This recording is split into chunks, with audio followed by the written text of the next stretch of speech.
Hi Aries, welcome to your week ahead taroscope with me, Raphael from Reydiant Reality. It's an absolute pleasure to have you. Thank you so much for being here. Thank you so much for joining me. As always, if you are already a continued subby, you know I love you for it. If you are new to my channel, please don't forget to like, share, and if you should so choose and it resonates, hit that subscribe button.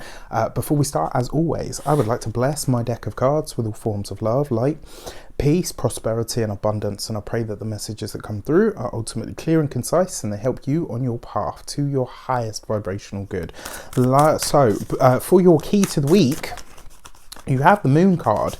So what is it that you're reflecting on over the course of this week, Aries? This is going to see you really starting to take stock of maybe your entire life. Whenever the Moon card shows up, in some way, shape or form, the past is coming to stay, right? Coming to stay, the past is coming to visit.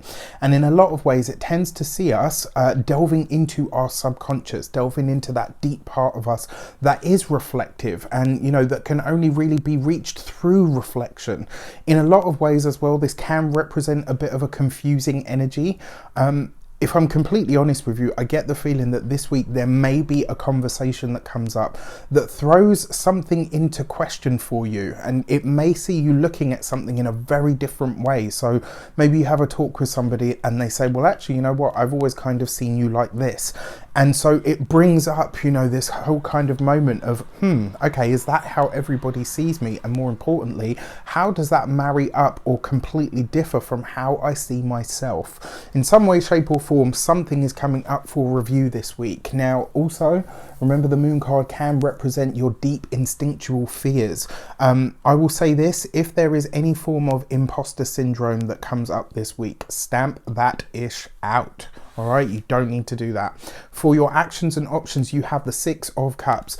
This is really nice. In a lot of ways, this could see you reaching out to an old friend. For some of you, you may be reaching out to an old partner, somebody that you have previously been in a relationship with.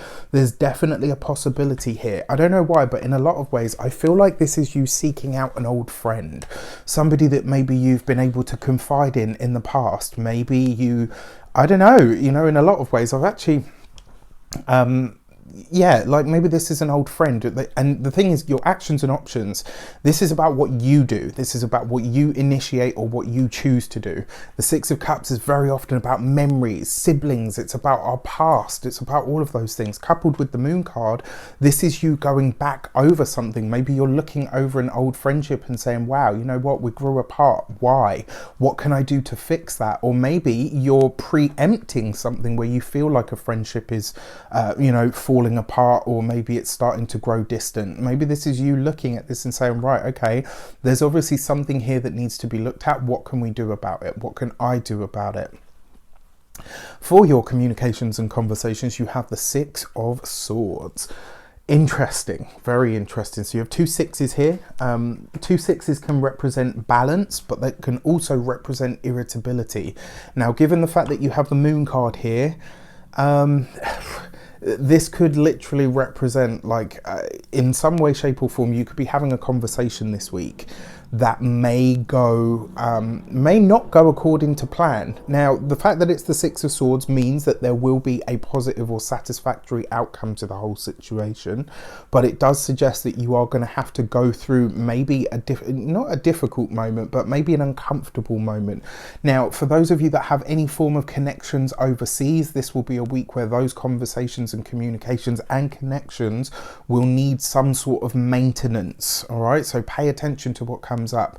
For your Six of Swords as well, if you have any connections to overseas, this would be a time where you really need to start nurturing, or at least considering, you know, what you can do about that. So for those of you that work for somebody else, your Six of Swords, in a lot of ways, whatever challenges or tumultuous energies have been sort of flying around the workspace, maybe, you know, bouncing between you and others, are coming to a close and an end, which is great. For those of you that work for yourselves, business owners, entrepreneurs, solopreneurs, the Six of Swords could literally see you maybe forging or maybe wanting to break out of your current environment and start to take something more global, start to take something a bit more international. This week, you could really find out as well what's stopping you. Where is it that you're saying to yourself, I can't expand in that way, you know, which is actually a good thing. And then for those of you that are retired or no longer working for any reason, your Six of Swords really is asking you to look at where you could maybe incorporate ideas from different or foreign cultures or international people in some way, shape or form into your life. So one way would be, you know, maybe a different form of exercise, maybe a different diet of some kind. Like, this is really, I think in a lot of ways, this is you seeking new stimulus and new input into your life to enhance the experience that you're having, but you're reaching further afield to do that. It's like something about your current world existence or experience is not quite doing it. All right, for your money and materials, you have the Knight of Swords. So this week I would try to refrain from what's the word I'm looking for, impulsive buying or impulsive spending, especially because the Moon card is there. It kind of suggests to me that this week it's like, you know, you might feel that sort of, not in a bad way, but like you might feel like there's a little bit of a gap on the inside, and it's like, well, you know, I'll fill that space with anything that I can get my hands on. I would caution against emotional spending, impulsive spending, all of that kind of stuff this week. For your physical health and vitality, look out for your hands, your your hands, your fingers, your arms, this sort of general area. Again, you know, I think this came up last week, but I'm going to say it here definitely because you've got the Six of Swords. Find new and exciting ways of increasing your cardiovascular strength and endurance.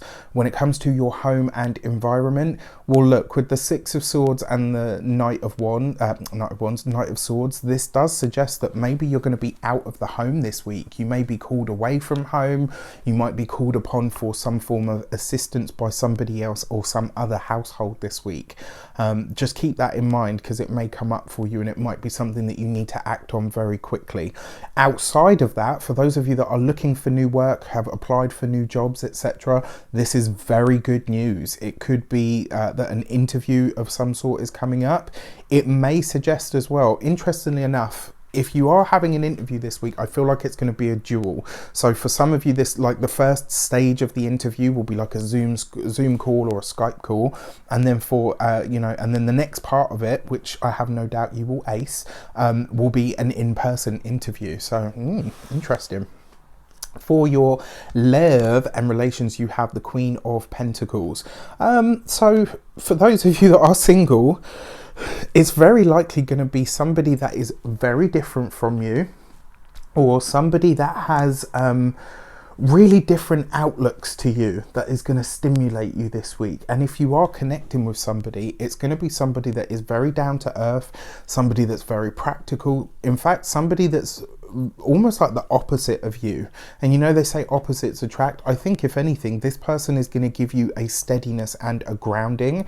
And one of the things that comes up as a characteristic for them, it looks like they're very into their health and fitness, which may spark something in you or prompt you, because, you know, Aries is quite competitive, you know, say what you like, but whether you're a sun, moon or ascendant, you know, this it's an energy, right? So they might spur some really good or healthy habit within you, which is great.